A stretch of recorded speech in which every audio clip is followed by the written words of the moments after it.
안녕하세요. 지금 GMN 선교 방송을 듣고 계신 선교사님들과 애청자 여러분과 가정위에 주님께서 주시는 기쁨과 은혜가 충만하신 하루하루가 되시기를 주님의 이름으로 축복드립니다. 미국 연방대법원의 9명의 판사들은 지난 4월 28일 공청회에서 쌍방의 찬반 논리를 들은 이후에 거의 2개월이라는 시간 동안 자신들이 이미 갖고 있는 생각과 주장을 펼치면서 서로 치열한 논쟁을 벌여왔었습니다. 그리고 마침내 6월 26일 미 연방대법원 판사들은 미국 역사상 또 다른 최악의 치명적인 판결을 내렸습니다. 동성결혼을 미 전역에 합법화하는 것을 5대 4로 통과를 시켰는데 그 의미는 동성결혼을 연방 헌법상의 권리라고 미국의 헌법상 있을 수 없는 결정을 내린 것입니다. 이 판결은 미국 헌법상에 적혀있는 하나님의 권리와 미국 유권자들을 대적하는 결정이며 성경적 결혼을 보호해주는 각 주의 결혼 개정법 및 모든 법률을 부정하게 합니다. 그동안 미국의 헌법상 그리고 주정부 법률상 미 연방대법원에서 결혼의 정의까지 이렇게 결론을 내어 정리해 줄 수는 없다는 것입니다.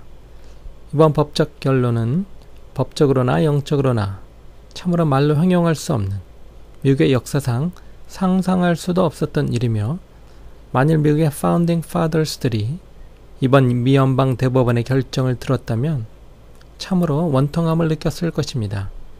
왜냐하면 자신들이 하나님 앞에 올려드린 이 미국 땅을 우리 21세기 사람들이 하나님이 가장 싫어하시는 죄악으로 물들이는 결정을 내렸기 때문입니다. 이번 판결의 결정 과정에서는 9명의 판사들이 모두 동의한 내용이 있는데요. 연방대법원은 입법기관이 아니기에 자신들이 동성결혼을 해야 한다고 결정하는 법을 정한 것이 아니라 동성 간의 결혼도 합법적인 결혼이라고 인정하는 것이라고 했습니다. 하지만 이들의 이런 애매모호한 발언과 결정은 결국 미국 안에 있는 시민들의 결혼관을 혼돈시키고 미국의 미래를 이끌어갈 우리 자녀들과 다음 세대에게는 치명적이고 사악한 결정이 되는 것입니다. 앤토니 케네디 판사는 동성결혼을 지지하고 있는 긴스버그 베이어, 케이건, 소토메이어 판사들의 편에 섰고 존 로버츠 대법원장은 동성결혼을 반대하는 스켈리아, 알리토, 토마스 판사들의 편에 섰습니다. 이번 결정에 적극 반대한 보수파 판사들인 클리런스 토마스, 세뮤얼 알리토, 앤토니아 스켈리아는 그렇게 이구동성으로 이야기하고 있습니다. 동성결혼 합법화 여부 자체는 미 연방 대법원에서 다루지 않은 이슈가 아니다. 이 사안은 미 연방 대법원 판사들의 권한에 속한 것이 아니며 오히려 미 연방 대법원의 권리를 남용하는 일이다 라고요. 스켈리아 판사는 이번 판결은 미국의 민주주의에 대한 위협 그리고 협박이다 라고까지 이야기하였습니다.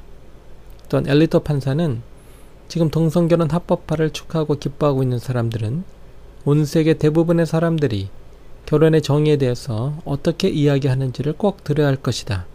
오늘의 이런 법정의 잘못된 판결이 있게 된 이유는 지난 수십 년 동안 법정이 스스로의 권한을 남용하지 않도록 하는 시도가 실패했다는 것을 잘 보여주는 사례다 라고 말했습니다. 또 누가 그렇게 많이 기도했던 대법원장 존 로버츠는 적극적으로 이번 판결에서 동성결혼 합법화를 반대하였습니다. 존 로버츠 대법원장은 그가 동성결혼 합법화 결정에 반대한다는 자신의 결정을 29페이지에 걸쳐서 적었는데 그 문장에는 매우 중요한 법에 관한 글이 있습니다. 당신이 지금 미국에서 살고 있는 시민이라면 그리고 동성결혼을 찬성하는 사람이라면 오늘의 이 법적 결정에 대한 기쁨을 만끽하십시오. 오늘 당신들이 그렇게도 원했던 목표를 달성한 것을 축하하며 당신이 사랑하는 사람들과 그 감격을 나누십시오. 또한 이 결정으로 인한 모든 혜택도 누리십시오. 하지만 이 판결에 관하여 마치 헌법에 박힌 것처럼은 축하하거나 기뻐하지도 마십시오. 이번의 결정이 헌법과는 전혀 상관이 없기 때문입니다. 이것을 의역하자면 이번의 결정이 헌법에 관한 판결이 아니었다는 것을 분명히 해둘 필요가 있다라고 말했습니다. 이번 동성결혼을 찬성하는 편에 선 앤토니 케네디는 한편 또 이렇게 이야기했습니다. 결혼의 연합은 그 어떤 연합보다도 가장 이상적인 연합이다. 결혼이란 사랑과 충실함과 헌신, 가족을 위한 희생이 있기 때문이다. 결혼을 통해서 두 사람은 한 명일 때보다 훨씬 더 나아지고 행복해진다. 결혼은 사랑하는 사람의 죽음까지도 함께 할 수 있다. 이럴 동성애자들은 결혼을 존중하는 사람들이다. 결혼은 이들의 소망이었다. 이들이 결혼도 못하고 이렇게 살아가는 것은 문명시대에 뒤떨어진 일이다. 그래서 이들은 법을 향해 자신들에게도 동등한 존엄성과 존중을 보여달라고 하는 것이다. 따라서 헌법은 그들에게 동등한 결혼할 권리를 주는 것이다 라고요. 앤토니 케네디는 1936년생으로서 이미 80에 가까운 판사로서 어쩌면 그의 삶 자체가 너무 외로운 사람은 아닌지 개인적으로는 이 영혼을 위해 참 더 기도해야 되겠다는 생각이 들 정도입니다.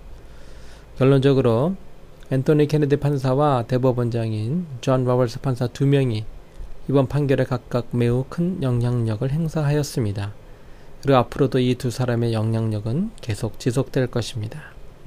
오늘은 여기까지 말씀드리고요. 다음 시간에는 동성결혼 합법화를 적극 지지한 판사들이 어느 대통령들에 의해서 임명되는지에 대해서 여러분들과 함께 나누고자 합니다. 그러면 주 안에서 행복한 하루가 되시기를 간절히 기도합니다. 안녕히 계십시오.